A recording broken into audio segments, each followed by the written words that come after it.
Welcome to Catholic News TV. Please subscribe to our channel. My name is Isaac. Here's this week's breaking headline. Spain reached a controversial moral turning point on March 26th when Noelia Castillo Ramos, age 25, became the first person in the country to die by state-assisted euthanasia due to mental illness. Despite her family's desperate opposition and a public outcry, the procedure was carried out in a Barcelona hospital. The case has ignited a fierce national debate over the ethics of assisted suicide for those suffering from severe depression.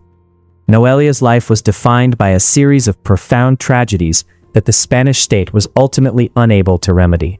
After her parents' divorce and subsequent financial struggles, Noelia was removed from her home by youth welfare services and placed in a supervised facility. In 2022, while under state care, she was the victim of a gang rape. Following a failed suicide attempt in the wake of the assault, Noelia was left paraplegic, further compounding her psychological distress. The Catholic bishops of Spain released a note from the Subcommittee on Family and Defense of Life. "We view Noelia's situation with deep sorrow." They wrote, "Yesterday we celebrated the Day for Life in the context of the solemnity of the Annunciation of the Lord, with the motto, 'Life, an inviolable gift.' Today we contemplate with profound sorrow the situation of Noelia, this 25-year-old woman whose story reflects an accumulation of personal suffering and institutional shortcomings that challenge all of society. Her situation cannot be interpreted solely in terms of individual autonomy, but demands a deeper perspective, one capable of recognizing the weight of psychological suffering, loneliness, and despair. First, we wish to emphasize that euthanasia and assisted suicide are not medical acts, but rather the deliberate severing of the bond of care, and constitute a social defeat when presented as a response to human suffering.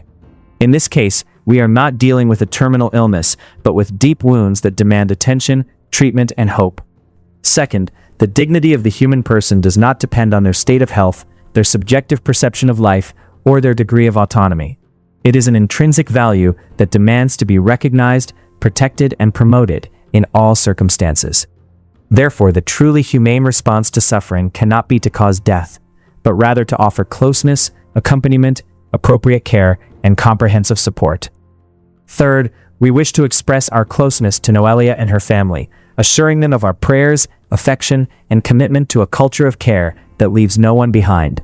At the same time, we call upon all of society to strengthen resources for psychological support, human accompaniment, and support networks, especially for the most vulnerable. When life hurts, the answer cannot be to take a shortcut, but to walk the path together. Only in this way can we build a truly just society, where no one feels alone or discarded," concluded the statement by the Catholic Bishops' Conference of Spain. Please pray for the repose of her soul and for her family. Jerusalem Patriarchal Vicar warns there is a real danger to Christian families in the West Bank. Bishop William Shamali, the Latin Patriarchal Vicar General in Jerusalem, has issued a stark warning regarding the deteriorating situation for Christian communities in the West Bank. He highlights a significant surge in settler activity and a systematic effort to marginalize Palestinian presence. According to Bishop Shamali, the physical landscape of the West Bank is being rapidly transformed by settlement growth. He states, "There are currently about 200 Israeli settlements in the West Bank, built on Palestinian land that was seized. Since the end of last year until today, attacks on Christians in the West Bank have been increasing." He further explains that these actions are driven by a specific ideological perspective. The landscape is gradually becoming less and less Palestinian and more under the control of the settlers. The bishop emphasizes that the violence is not abstract. It directly threatens the safety and livelihoods of families in villages like Birzeit and Tebe. He notes that residents face daily attacks in their homes and workplaces, creating a real danger to Christian families who are simultaneously losing their means of survival. Shamali cited specific instances where religious and private properties have been targeted. In Artas, near Bethlehem, land belonging to a convent was seized for new settlement construction. In Beit Sahor, the shepherd's field, settlers seized a hectare of land in a location of immense biblical significance. Regarding the shepherd's field, Shamali remarked, "In the place where the angels announced to the shepherds the birth of the Savior in Bethlehem, they placed the Israeli flag to indicate that the land is now under their sovereignty, despite the existence of a title deed in the name of a Christian family I know in Beit Sahor.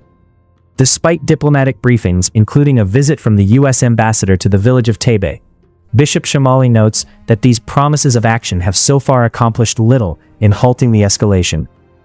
Please subscribe to our channel. In Ukraine, a coordinated daytime drone struck the western Ukrainian city of Lviv this week, causing significant damage to several UNESCO-listed religious sites. Often referred to as the Rome of the East for its architectural heritage, Lviv saw its historic core targeted in an attack that President Volodymyr Zelensky labeled an absolute perversion. The 17th century St. Andrew's Church, part of the Bernardine Monastery complex, suffered severe damage after a drone sparked a fire on the grounds. While those sheltering in the basement survived, the Baroque masterpiece's ornate windows were shattered. Similarly, the Church of St. Mary Magdalene, which houses the city's organ hall, suffered structural damage to its facade. Since 2022, nearly 700 religious buildings in Ukraine have been impacted by the war. This latest strike has sparked internal friction, even within typically Russia-friendly political circles. Historic Baroque architecture, 17th century interiors, and the city's organ hall were caught in the blast. Also, 26 people were injured. The attack is drawing condemnation from many and is seen as erasing Ukrainian history rather than a strategic military necessity. Shockwaves blew out historic windows, turning a place of worship and music into a debris field. For many, this isn't just collateral damage, it's a calculated assault on cultural memory. Please pray for peace. On the evening of the 29th March 2026, at about 8 o'clock p.m., gunmen attacked a resident returning from Palm Sunday church service in Jos, Nigeria. The attackers opened fire indiscriminately on people gathered in the street. Reports confirmed that between 26 to 27 people were killed, some on the spot and others later in the hospital, whilst many more sustained injuries, causing widespread panic in the community. In response, the government imposed a 48-hour curfew from March 29 to April 1st, 2026 to restore calm. No group has officially claimed responsibility to this act. However, some reports allege the involvement of Boko Haram, whilst others point to Fulani military operating in Plateau State, Nigeria. We call for prayer for all the faithful, the religious, and all Christians in Nigeria during these difficult times. For watching, and please subscribe to the Catholic News Channel. God bless.